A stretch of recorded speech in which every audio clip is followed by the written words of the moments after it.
Pemirsa, Wakil Menteri Kesehatan Benjamin Paulus Octavianus memastikan hingga saat ini virus Nipah belum masuk ke Indonesia. Sementara itu, Gubernur Jakarta Pramono Anung menyatakan pemerintah Provinsi Jakarta turut mengantisipasi potensi penularan virus Nipah di ibu kota. Tengah ramai jadi perbincangan publik terkait penyebaran virus Nipah. Virus Nipah merupakan virus zoonotik yang menular dari hewan ke manusia dan memiliki tingkat kematian yang tinggi. Saat ini virus Nipah telah ditemukan di sejumlah negara Asia Selatan, termasuk Bangladesh dan India. Menyikapi hal tersebut, Wakil Menteri Kesehatan Benjamin Paulus Octavianus menegaskan pemerintah tetap siaga dan melakukan pengendalian ketat terhadap potensi masuknya virus Nipah.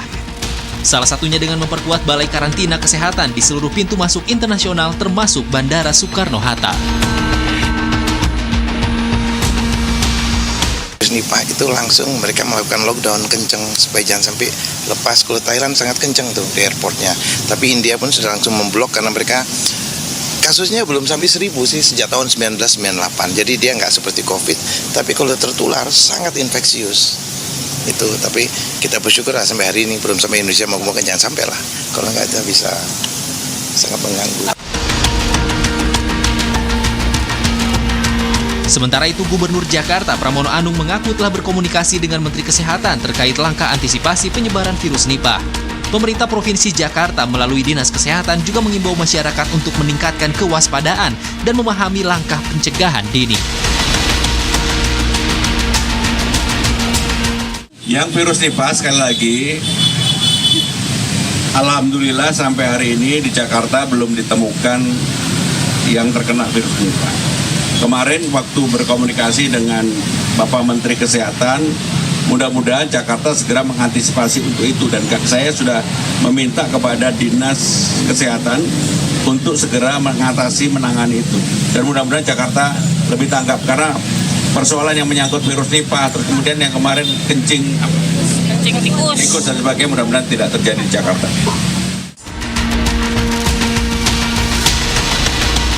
Tak hanya Jakarta, pemerintah pusat dan daerah mengimbau masyarakat untuk tetap tenang dan tidak panik. Kewaspadaan dini dinilai menjadi kunci utama dalam mencegah masuk dan menyebarnya virus Nipah di Indonesia. Penguatan pengawasan dan edukasi masyarakat terus dilakukan sebagai langkah pencegahan. Tim Liputan Berita 1. Pemirsa, Otoritas Kesehatan India mengkonfirmasi 2 kasus virus Nipah di Benggala Barat. Meski situasi dinyatakan terkendali, sejumlah negara Asia kini memperketat pengawasan di bandara. Kementerian Kesehatan India mencatat 2 kasus virus Nipah terdeteksi sejak Desember lalu. Sebanyak 196 kontak erat telah dilacak dan dikarantina, di mana seluruhnya dinyatakan negatif. Kendati demikian, Thailand, Indonesia, dan Myanmar mulai mengintensifkan pemeriksaan suhu serta pemantauan visual bagi penumpang asal India. Langkah ini diambil karena Nipah memiliki tingkat kematian tinggi mencapai 75%. Di Indonesia hingga kini belum ditemukan adanya kasus infeksi virus Nipah pada manusia.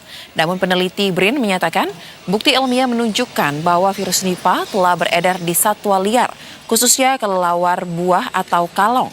Antibodi dan genom virus Nipah terdeteksi pada populasi kelelawar di Kalimantan, Sumatera hingga Jawa.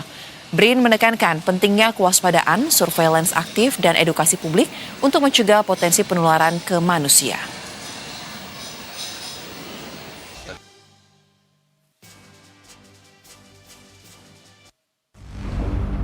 Sebagai informasi pemirsa, virus Nipah merupakan virus zoonosis yang berbahaya dan dapat menular dari hewan ke manusia.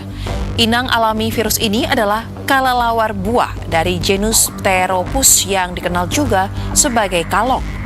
Penularan virus Nipah dapat terjadi melalui kontak langsung dengan hewan yang terinfeksi, termasuk diantaranya babi.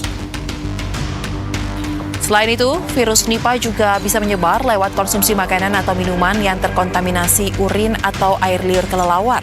Penularan antara manusia dapat terjadi melalui kontak erat dan paparan cairan tubuh seperti droplet, urin, ataupun darah.